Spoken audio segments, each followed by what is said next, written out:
As far as we know, Susan, security wasn't one of the top topics of conversation at this meeting. What was? Jobs, immigration, China, subtopics including infrastructure, education, repatriation of foreign cash.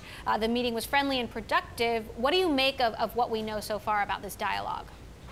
Well, certainly people were looking to see what the tone of this interaction has been or would be like. We've seen that Donald Trump has taken a bit of a hostile tone during the campaign towards Silicon Valley, and so certainly people were heartened to see the more conciliatory, productive engagement that we saw today. I think now people will really be focused on what exactly President-elect Trump's policies are going to look like and how those might interact with Silicon Valley's business interests.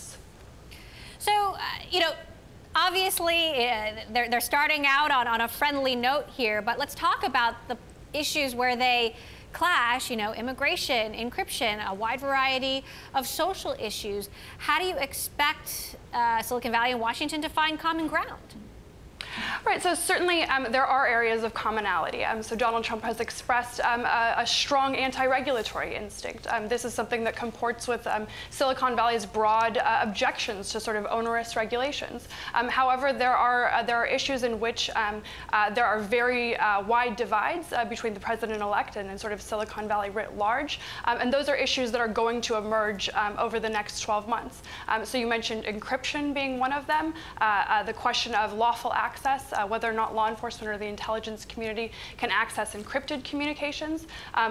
During the Apple FBI controversy back in February, Donald Trump actually called for a boycott of Apple products, suggesting a very strong sort of anti-tech position.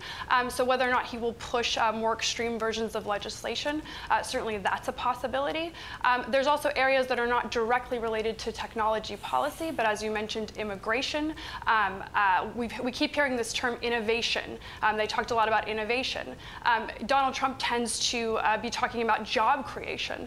Silicon Valley has viewed the use of HB1 visas, attracting foreign talent, as being really key to their innovation strategy. Obviously, the president-elect's immigration policies potentially will be quite consequential to that industry. What about when it comes to cybersecurity? We've been reporting a new hack that Yahoo has discovered on its systems that happened in 2013. This in addition to another hack attack that happened in 2014, affecting, this latest one that we know about, 1 billion users. At the same time, the CIA is saying that Russia not only hacked the U.S. election, but hacked it to the benefit of Donald Trump. What sort of a line do you expect the administration to actually take on cybersecurity, given that some of these hack attacks may have actually helped him? Right, so I think all of these stories sort of just serve to further highlight that we are at a cybersecurity crisis point. This has been an issue that vexed the Obama administration, and they were never quite able to come up with a comprehensive or fully effective solution.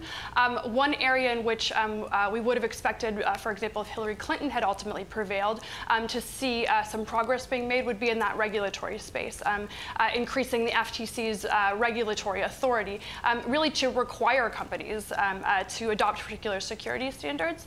It's possible that Donald Trump will look instead to places like the Commerce Department, voluntary standards, the NIST framework. Somewhat ironically, that is actually a line that President Obama himself has pushed, really pushing this line that the solutions in cybersecurity is going to come from industry itself.